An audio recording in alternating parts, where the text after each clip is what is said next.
Bem-vindo ao podcast A Beleza de Ser. Eu sou a Maria Inês e este é o lugar onde te convido a contemplar a beleza de que és feita, a transformar em arte a tua história e a abraçares quem és. A cada episódio partilho contigo histórias, reflexões e inspiração, esperando suportar-te no teu despertar e guiar-te na criação da vida dos teus sonhos.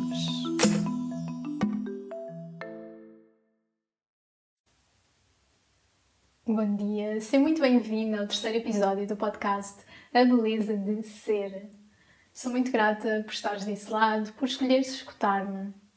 E antes de começarmos, quero pedir-te para seguires este podcast, subscreveres o meu canal e, claro, juntares-te à comunidade Crua.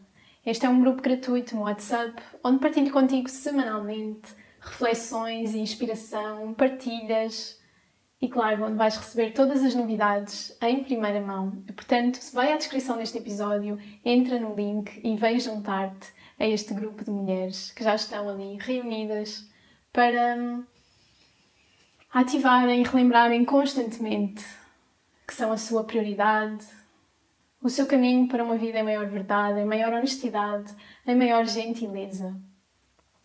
E neste terceiro episódio venho contar-te um pouco da minha história. Como é que isto começou? O que é que me faz hoje estar agora aqui, em frente a esta câmara, a gravar este episódio? E antes de mais gostava de partilhar que este é um tema que gerou alguma resistência interna da minha parte e quando surgiu, ele surgiu-me sobre a forma de falar do meu despertar espiritual. E claro que este é um tema que despertou dentro de mim muitos preconceitos, muitas crenças. Quem sou eu agora para falar de um despertar como se fosse iluminada, não é? E na realidade é a terceira vez que estou aqui sentada em frente à câmara a gravar. E para mim é importante também partilhar isto contigo, porque o facto de estar neste processo, de estar agora a guiar mulheres que estão também na sua própria jornada, de vir aqui falar do meu próprio despertar, que na realidade eu vou falar do início, porque o despertar é algo que vai acontecendo continuamente, que não é linear, mas que no invisível ele continua a acontecer. E ainda estou nesse processo hoje e espero estar sempre nesse processo até ao fim da minha vida. Mas quero partilhar contigo que despertar e estarmos abertas a novos níveis de consciência não significa sermos perfeitas, não significa sabermos tudo, sermos mais do que a outra pessoa. Significa sim estarmos mais conscientes de quem somos, daquilo que estamos aqui a fazer, do que nos rodeia, das relações com o mundo. E portanto, todo este processo de gravar este episódio, a partir do momento em que eu me comprometo com este novo desafio de gravar um podcast, de aparecer ao mundo de uma outra forma, de estar aqui num formato tão cru a falar de mim, claro que surgem desafios. Estes desafios fazem parte da viagem. Sempre que nós nos desafiamos com algo novo, sempre que nos comprometemos com um novo objetivo, com, por exemplo, a criação de um novo hábito, de uma nova rotina, os desafios que vêm até nós são aqueles que nós vamos ter que ultrapassar para realmente nos tornarmos a pessoa que é capaz de os realizar, de os cumprir. Portanto, é normal que surjam inseguranças. É muito bonito também porque durante este mês eu estou a trabalhar com as minhas alunas o tema suavizar e estamos muito focadas na voz interior, não é? O que é que a minha voz está a exigir? Qual é a culpa que surge no dia-a-dia, o esforço?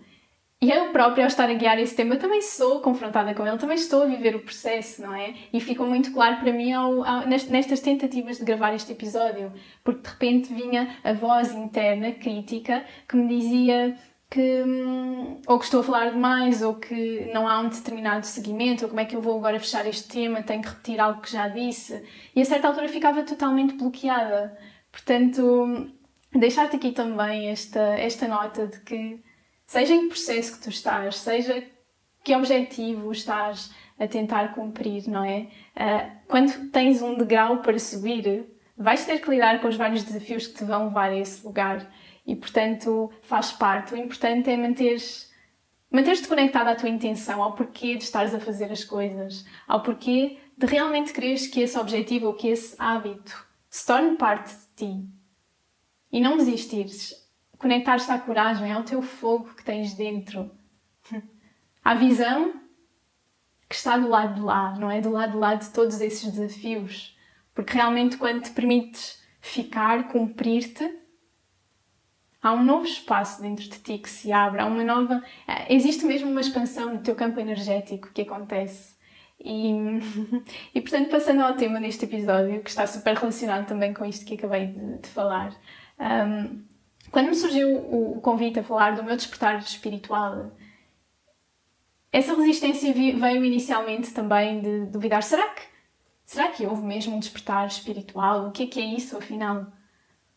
Mas à medida que me permiti refletir sobre o tema, que eu deixei integrar também ao longo dos vários dias, percebi que claramente existe um eu, uma Maria Inês, antes de 2020, que é a história que te vou contar, e depois. Foi mesmo como se eu começasse a viver a vida e a ver a vida de uma forma radicalmente diferente. Como se houvesse uma mudança de 360 graus na relação comigo, na relação com o mundo, na relação com a minha existência. Hoje, ao olhar para trás, para a minha infância, para a minha história, antes desse momento de charneira, eu sinto que sempre fui uma menina que procurei fazer o correto, procurei seguir o caminho que eu achava que era correto, que de certa forma estava também ligado aos meus sonhos, àquilo em que eu acreditava.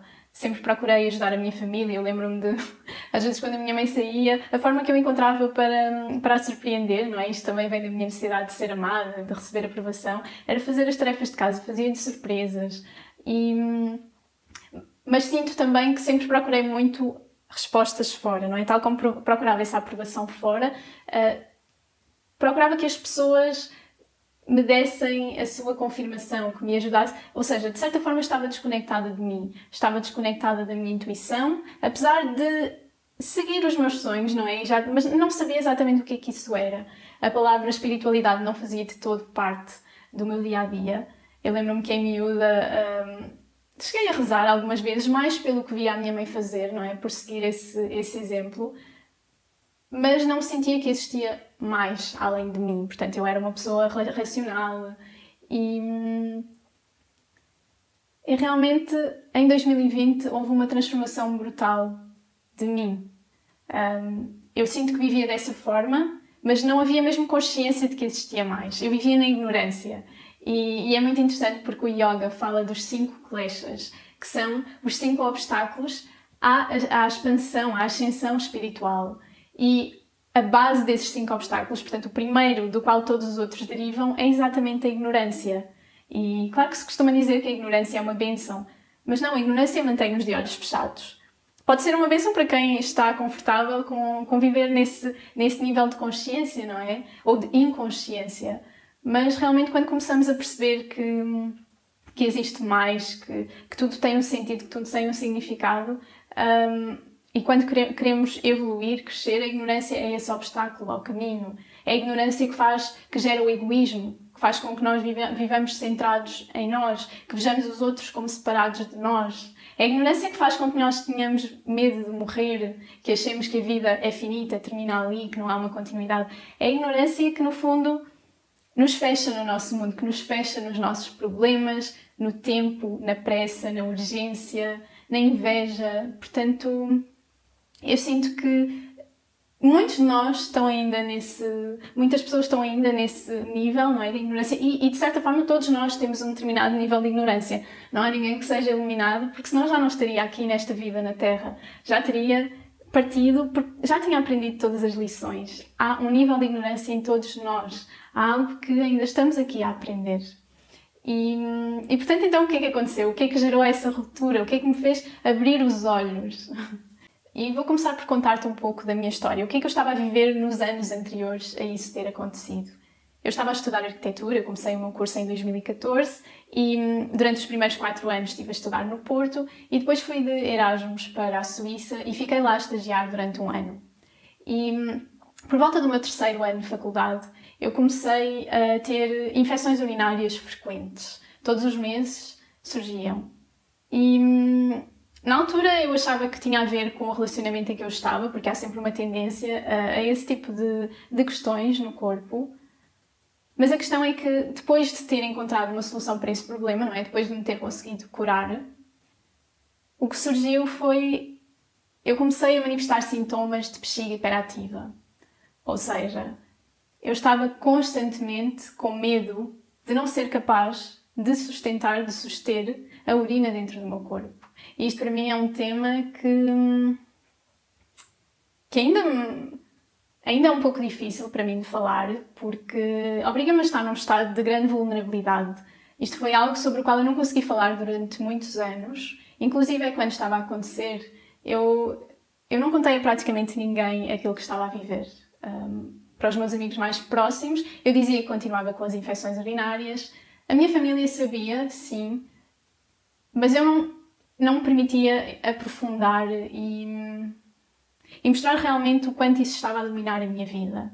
E como é que isto começou? Eu lembro-me, eu estava no 3º ano de faculdade e, portanto, nesta cultura do mundo da arquitetura, há uma glorificação do esforço constante, do não dormir, passar horas acordado, ficar na faculdade de noite.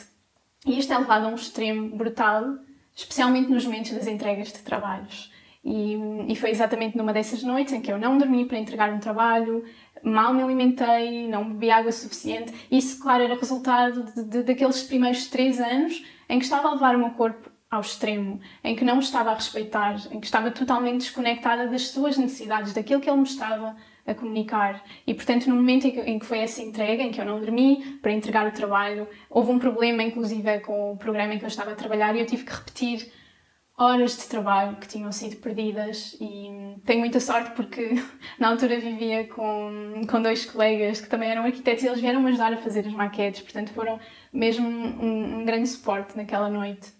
Mas eu sinto que parecia mesmo uma morta-viva e tenho amigas minhas que me deram esse feedback quando me viram depois de que eu estava com um ar mesmo muito exausto, muito cansado. E eu cheguei a casa por volta da hora do almoço para depois ir dormir. Porque é isso, nós estamos naquela pressão, não é? E depois, à meia da tarde, vamos dormir e só acordamos no dia a seguir. E era muito isto, era esta cultura, era esta dinâmica que era incentivada, infelizmente, na faculdade. E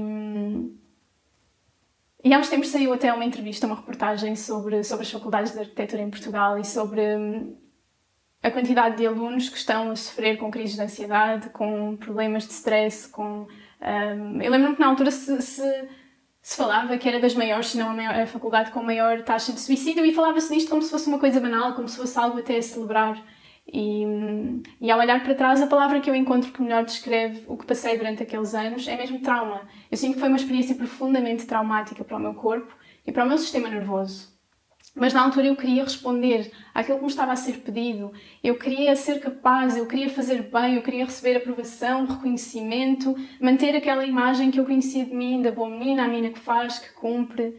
E não fui capaz de parar, e não fui capaz de perceber o que o meu corpo precisava. Não fui capaz de colocar os travões e olhar para mim. E por isso é que eu digo que vivia ainda com os olhos fechados, não é? Eu estava simplesmente no modo automático do que a sociedade me dizia que era correto. Portanto, eu estava a cumprir, a seguir a norma, a seguir o trajeto. E foi nessa fase em que então o meu corpo deu o mesmo sinal, portanto eu fiz a tal entrega e a partir daí eu comecei mesmo com estes problemas ao nível da bexiga a manifestarem-se. E isto foi no final do 3º ano e eu lembro-me de ter um exame nessa semana e sair a correr. E sair do exame, simplesmente não conseguir acabar porque tinha a sensação de que não ia conseguir suster a urina dentro do meu corpo, que precisava mesmo de ir à casa de banho. E de facto isto nunca aconteceu, mas eu sentia no meu corpo a impotência. Era a minha mente que me estava a fazer ativar e tensionar os músculos do meu corpo de uma forma e a ativar o meu sistema nervoso para acreditar que eu não era capaz. E lembro-me de várias vezes sair da faculdade e ir a correr para casa, também por sentir que não iria conseguir. E isto acompanhou-me ao longo de vários anos. Na altura eu tinha muita vergonha do que estava a passar. Eu não compreendia sequer o que é que se estava a passar comigo. Eu lembro-me de, depois desta entrega, ter ido contar à minha mãe o que se tinha passado e termos ido a um médico, a um especialista, e, claro, receitar-me uma série de antibióticos para fazer. que na altura até me pareceram ter um efeito ao longo de um tempo, mas que depois já não resultavam. E durante este processo, durante estes 3 anos, testei alguns antibióticos e eram super intensos para o meu corpo. Portanto, eu coloquei-os dentro de mim e na realidade eles não estavam a fazer nada. Eles deixaram de atuar. Porquê? Porque a origem era mental e do meu sistema nervoso. E eu lembro-me durante esse processo de sentir alguma inquietação, por sentir que os médicos que me estavam a acompanhar não estavam realmente a escutar aquilo que eu dizia. Eu contava-lhes o que se passava, os sintomas que tinha, mas eu dizia-lhes que quando eu estou em casa, eu estou bem. Quando eu estou no meu ambiente seguro, eu estou bem. Isto só acontece quando eu saio, quando eu vou para a faculdade, quando eu vou trabalhar. Eu não conseguia perceber como é que eles me atribuíam um determinado problema se eu lhes dizia que isto não era constante, não é? Que havia aqui variações e como é que parecia tão certo aquilo que eu tinha para eles. Mas fiz na mesma os tratamentos até perceber que realmente não estavam a funcionar. E, portanto, entre mais ou menos 2017 e 2020, eu lidei diariamente com ansiedade. E foi mesmo ao extremo de eu começar a ter medo de sair de casa sempre que me convidavam para algo. Eu rejeitava e tinha amigos meus a dizer: mas tu nunca sais, tu nunca queres estar connosco. E eu não partilhava aquilo que se passava comigo, com o meu corpo. Eu tinha vergonha. Eu tinha uma vergonha profunda do meu corpo. Eu sentia-me humilhada. Eu tinha medo que reparassem que eu ia à casa de banho frequentemente. Eu tinha medo que me achassem fraca, que me achassem ridícula. E isto mexia muito comigo. Não compreender o meu corpo, sentir-me impotente, sentir-me mesmo sem controle nenhum. Eu queria tanto ter controle sobre o meu corpo. Eu lembro-me disto tomar mesmo as rédeas da minha vida, dominar o meu dia-a-dia. Eu planeava, desde que acordava até ir dormir, em função de, ok, onde é que eu tenho casas de banho? Em que horários? Eu sei que isto parece uma loucura, mas era mesmo como eu estava a viver. E para mim é assustador pensar a quantidade de pessoas que estão a viver assim. E pode ser com sintomas ao nível da bexiga, ao nível dos intestinos, ataques de pânico e de ansiedade, pressão no peito. Os sintomas da ansiedade são muito diversos e para cada pessoa eles vão encontrar uma forma diferente de se manifestar. E eu nunca associei o que estava a viver, ou durante muito tempo não associei o que estava a viver à ansiedade, porque de facto não era algo muito falado. Não havia pessoas que referissem esta questão da bexiga como um sintoma de ansiedade. Sim, o intestino já se começava a falar um pouco, a questão também cardíaca, não é? A aceleração dos batimentos cardíacos também, mas não esta questão. E, portanto, durante esses 3 anos, eu vivi nesse estado. Eu lembro-me de estar... Eu fui, então, de Erasmus para a Suíça e depois fiquei um ano a estagiar em Zurique. Portanto, ainda assim, ainda com tudo o que estava a acontecer, eu continuava a desafiar-me, eu continuava a seguir os meus sonhos. E hoje, ao olhar para trás, eu compreendo o quão corajosa eu sempre fui. Porque nunca desisti, porque sempre quis ir além. Mas o meu corpo estava mesmo cansado, mesmo exausto. E ele estava a comunicar comigo, eu é que não sabia. Eu não tinha sequer consciência, não é? De que ele estava a comunicar comigo, de que eu sentia-me um pouco perdida no meio de tudo o que estava a acontecer. E ao longo deste processo também eu estava num relacionamento e foi de facto... Eu sinto que esta manifestação da ansiedade não foi apenas um resultado do que eu estava a viver na faculdade, de toda a exigência, de todo o extremo de trabalho em que estava a viver, mas foi também um resultado do próprio relacionamento em que eu estava, porque eu não me estava a respeitar, porque eu dava tudo, mas não recebia nos mesmos termos. Era uma relação à distância e era profundamente desigual e eu estava-me a diminuir a cada dia, eu não estava a ser capaz de comunicar aquilo que eu precisava também na relação e estava sempre à espera da outra pessoa, mas a resposta nunca chegava. Eu lembro-me nesse processo em que estive a viver na Suíça, passarmos uma semana sem falar por chamada, porque eu não queria incomodar. E uma relação saudável vive de uma comunicação, claro, de uma comunicação constante, do interesse de fazer parte da vida da outra pessoa e da outra pessoa fazer parte da nossa vida.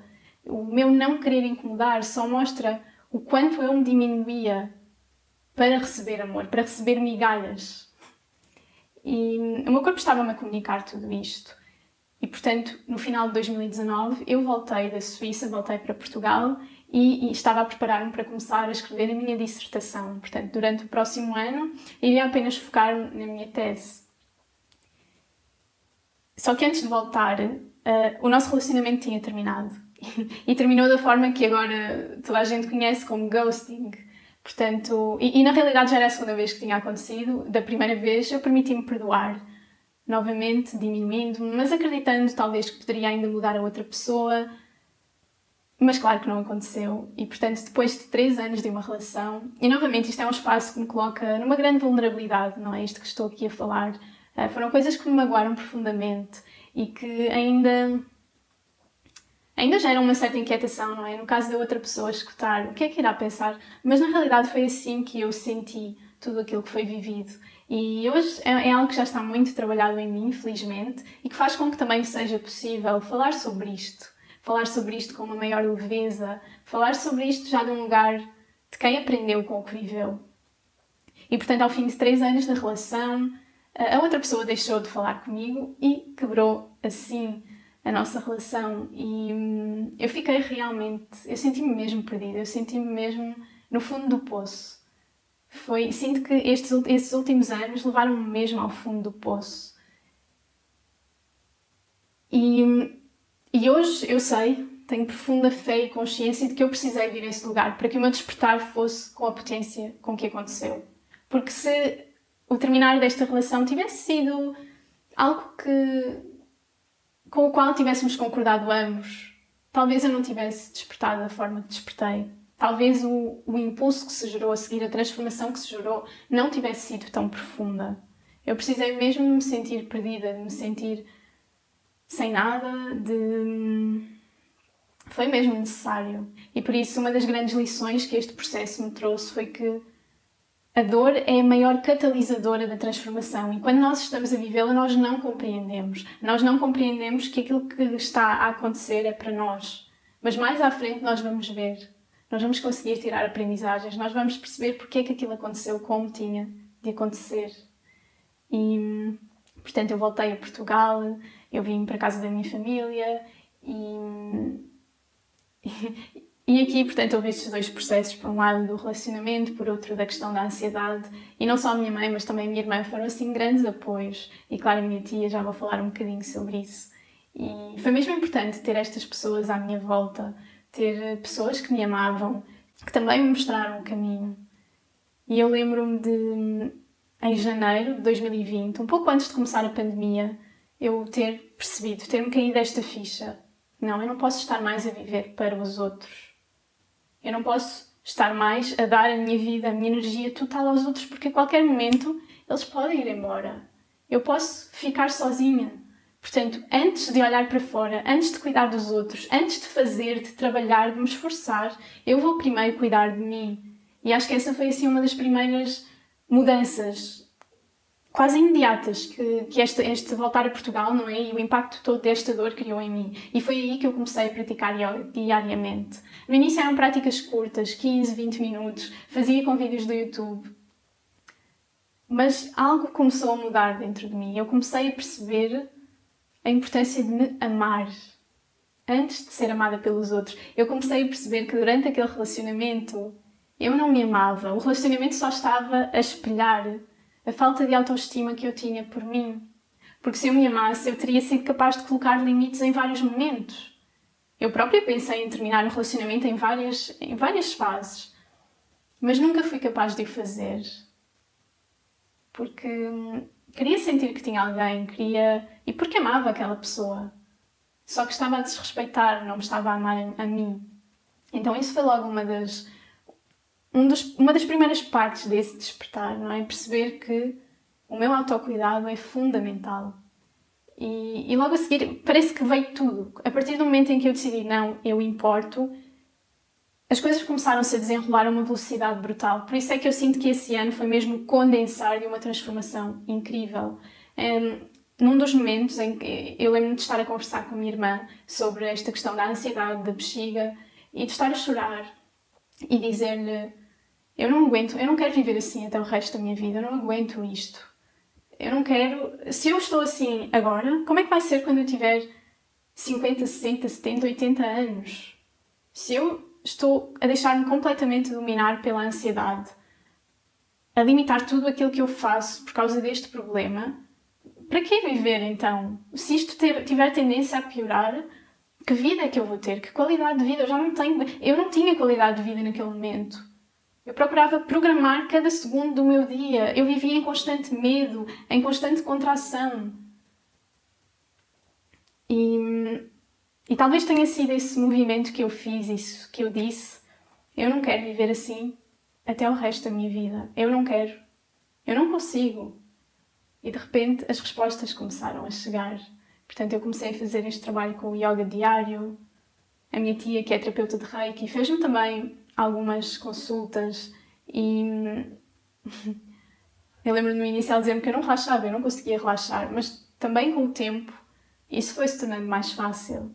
E depois ela ofereceu-me também o livro O Segredo, que fala sobre o poder da gratidão e a lei da atração.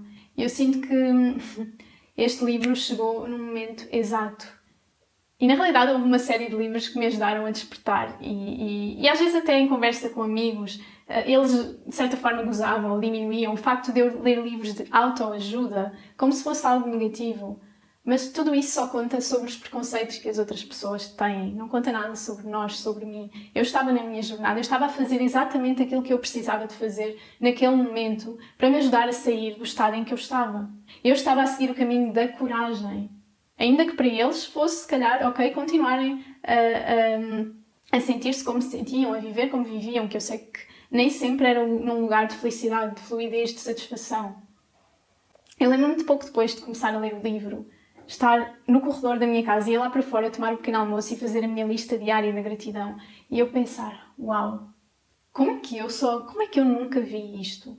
Como é que eu nunca vi tudo o que tenho a agradecer na minha vida? Onde é que eu tenho estado? Em que mundo? Em que planeta? Eu tenho ar para respirar, eu tenho água para beber, eu tenho um corpo que me sustenta, que me protege a todo minuto. Eu tenho comida na mesa, eu tenho uma família que me ama e que me suporta.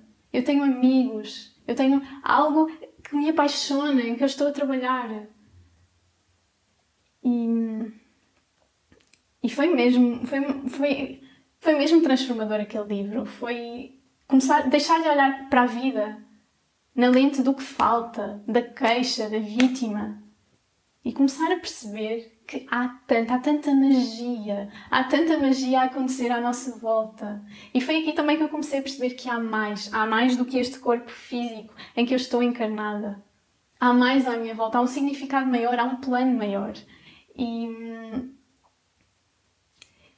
E acabei também por entrar mais profundamente no mundo do Reiki e fui fazer as minhas primeiras 2 formações. E lembro-me que a primeira foi especialmente confrontadora, porque a Sónia falou imenso de vida após a morte. E na altura eu ainda não estava desperta para esse tema. E fui até com a minha irmã e saímos de lá assim um pouco a questionar aquilo que tinha acontecido. Mas foi quase como se tivesse aberto um portal para uma nova compreensão da vida e da morte. É mesmo giro, porque naquele prazo, naquele período de 1 ano, chegou-me tanta informação nova e eu estava sedenta para beber de toda essa informação, para encontrar algo mais, porque realmente tinha vindo de um momento de grande dor, de grande sofrimento. E estas coisas estavam a reativar o meu fogo, a trazer-me entusiasmo, a mostrar-me novos caminhos para explorar, a dar-me luz, a mostrar-me luz que eu própria tenho dentro. E foi o que me ajudou a sair desse estado, não é? A começar a escalar as paredes do poço em que me encontrava e a voltar a mim. E no que toca à ansiedade, foi muito bonito porque também neste processo algo chegou até mim uma mulher que me guiou durante esse ano e que lançou um curso que na altura me pareceu muito caro, mas algo dentro de mim dizia, não, eu preciso mesmo de estar ali, eu preciso mesmo de fazer parte disto. E talvez as pessoas à minha volta fossem dizer, não, estás maluca, vais agora a investir esse dinheiro, gastar esse dinheiro. E algo que este ano me trouxe também muito profundamente foi a importância de investir não só tempo, mas dinheiro em mim. Porque eu estou a dar e eu vou receber o retorno, eu estou a confiar e a dizer ao universo que eu mereço, que eu sou digna, que é possível fazer e gerar transformação. E, portanto, eu permiti-me inscrever-me e logo no início do curso, quando ainda estávamos a fazer as apresentações, eu encontrei um post, um relato de uma outra rapariga que contava a sua história. E de forma muito subtil, eu consegui ler as entrelinhas do que ela dizia e perceber que não era a única que estava a viver com estes sintomas ao nível da bexiga. Eu enviei-lhe mensagem e podemos falar um pouco mais. E foi nesse contacto que eu percebi e finalmente assumi para mim mesma: o que eu estou a viver é ansiedade. Eu não tenho nenhum problema físico. Isto é a minha mente. E nesse dia eu fui falar com a minha mãe a chorar e disse-lhe: mãe, eu preciso de ajuda, eu preciso mesmo de ajuda. Isto continua a acontecer porque, entretanto, naquele período de 3 anos eu já praticamente não falava sobre o assunto. Eu não ia estar sempre a bater na mesma tecla, a dizer que não me sentia bem. Portanto, eu aprendi de certa forma a lidar com o assunto, a calar o assunto. E, portanto, permiti-me desabar ali em frente à minha mãe, ser vulnerável, mostrar-lhe o que estava a sentir, que não estava a aguentar, que não conseguia lidar com aquilo muito mais tempo. Mas disse-lhe também que tinha conhecido esta pessoa que estava a viver o mesmo que eu. Começou a fazer um processo terapêutico com uma psicóloga e que talvez isso me pudesse também ajudar. E claro que a minha mãe, que só quer o melhor para mim, disse logo: sim, filha, claro, tudo o que for necessário, vamos fazer isto. E durante mais de 3 anos estive a trabalhar com esta psicóloga e ajudou-me realmente a perceber o que é que dentro de mim estava a ativar a ansiedade, o que é que estava a alimentar os medos que eu tinha dentro. Consegui perceber que o que sentia fisicamente no meu corpo tinha uma explicação científica, porque para a minha mente racional isso também me suportou.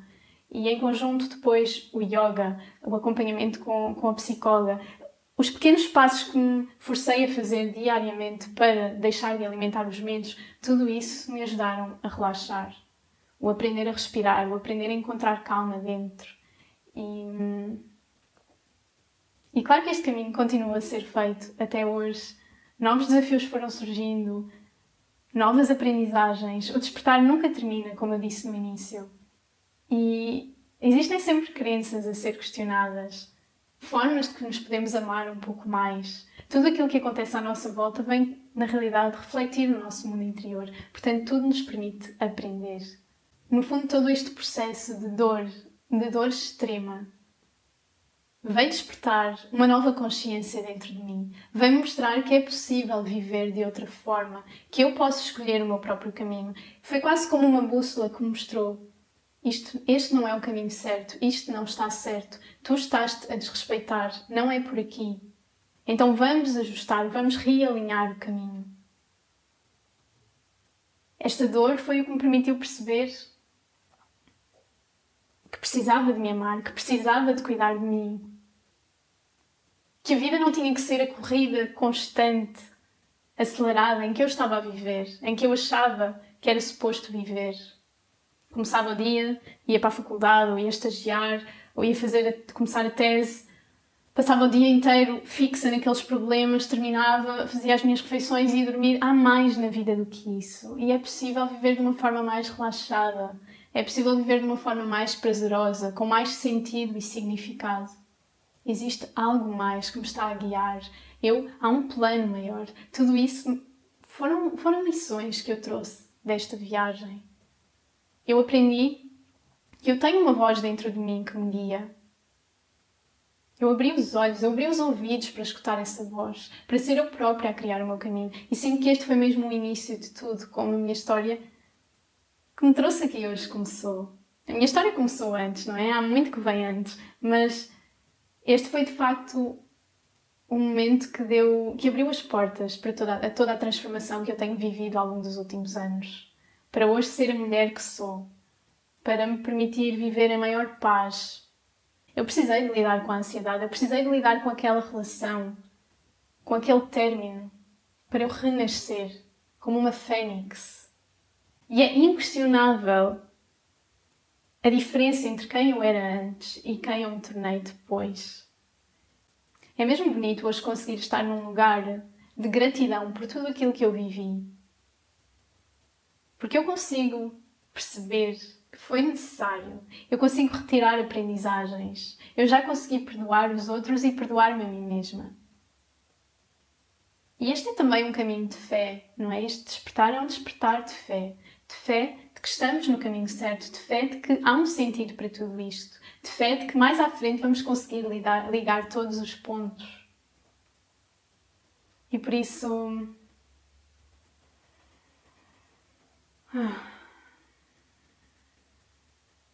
Mesmo que os desafios continuem, não é? Porque existem sempre coisas, sempre lugares onde podemos expandir e crescer mais um pouco.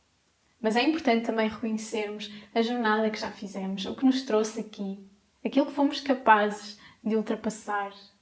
Mas também reconhecermos aqueles lugares onde ainda estamos a trabalhar, não é? Aquilo que ainda não aceitamos, aquilo que ainda não conseguimos transcender dentro de nós.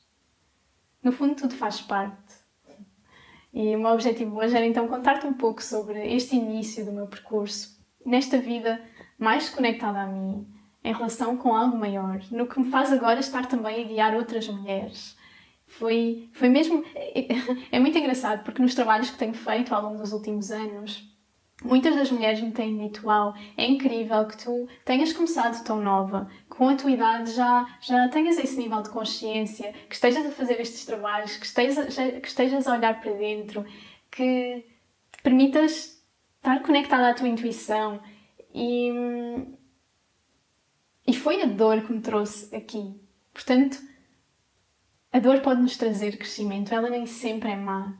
A dor pode ser o portal. Eu gosto muito de falar na dor como portal quando falo da ansiedade, porque foi realmente tudo isso que eu vivi, tudo isso que me despedaçou o coração, que me despedaçou internamente, que me permitiu crescer, que me permitiu estar aqui hoje a falar para ti, a guiar outras mulheres.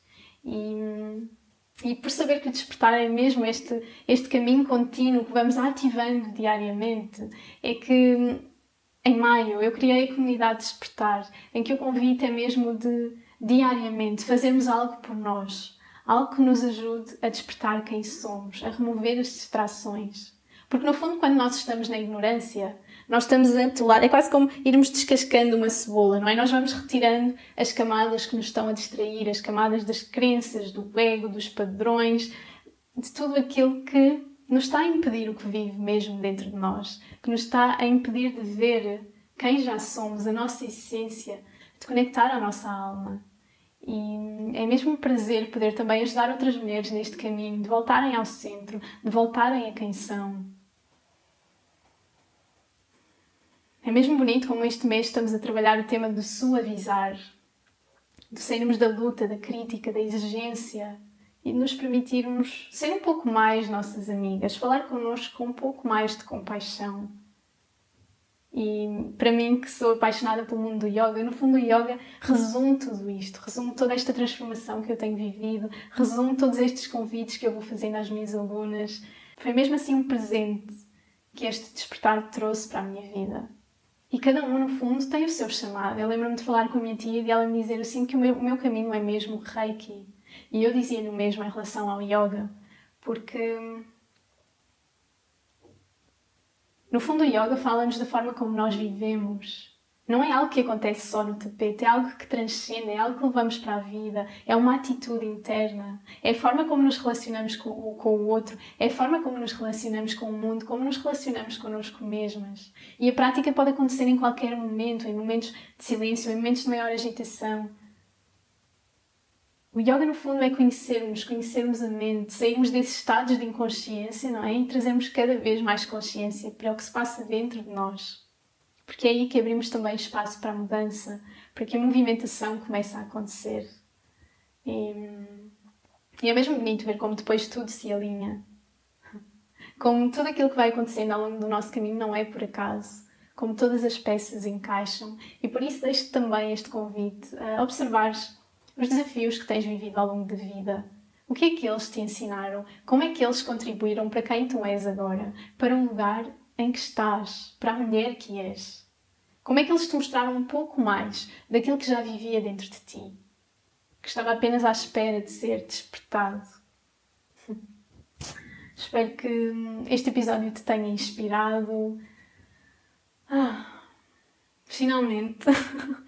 Para mim é É muito bonito agora também ter-me permitido completá-lo, mesmo que de forma imperfeita. Talvez não tenha contado tudo ou dito tudo como gostaria, mas está. A mensagem chegou como tinha de chegar, é essa a minha fé. E novamente agradeço teres-me escutado. Escreve nos comentários qual foi. Se houve algum insight de escutares a minha própria história que te tenha chegado. Algo que talvez tenhas compreendido na tua própria história. E vamos fazer 2 respirações profundas.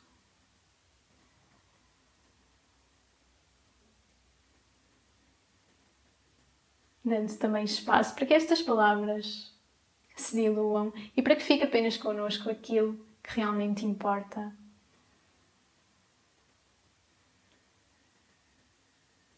Muito grata por estares aqui, por fazeres também parte desta minha história, por me escutares, por permitires que as nossas histórias se entrelacem. É mesmo um gosto estar a fazer este caminho ao teu lado. E já sabes, se ainda não estás na comunidade crua, entra lá, vais querer estar. E aproveito também para partilhar contigo um evento que vou guiar com uma amiga do coração no próximo dia 20, no sábado, em Loureiro, bem pertinho de Aveiro. O evento chama-se O Fogo Sagrado da Existência e através do yoga e do sound healing, da cura através do som, vamos guiar-te a reacenderes a tua chama, vamos dar as boas-vindas ao verão e realmente convidar o entusiasmo, vou-te convidar a honrar a vida, a honrar novamente esta oportunidade que está a ser dada, a bênção que é estares aqui. O verão fala-nos de fogo, fala-nos de coragem, fala-nos de compaixão, fala-nos de viver de coração aberto, de nos permitirmos ser, de nos permitirmos ver-nos tal como somos, ir para o mundo como somos, expandir. E, portanto, se estás pronta, se queres vir nesta viagem comigo, envia-me mensagem para te inscreveres. Vai ser assim uma tarde mesmo deliciosa e vai ser ótimo contar contigo ao nosso lado. E assim me despeço.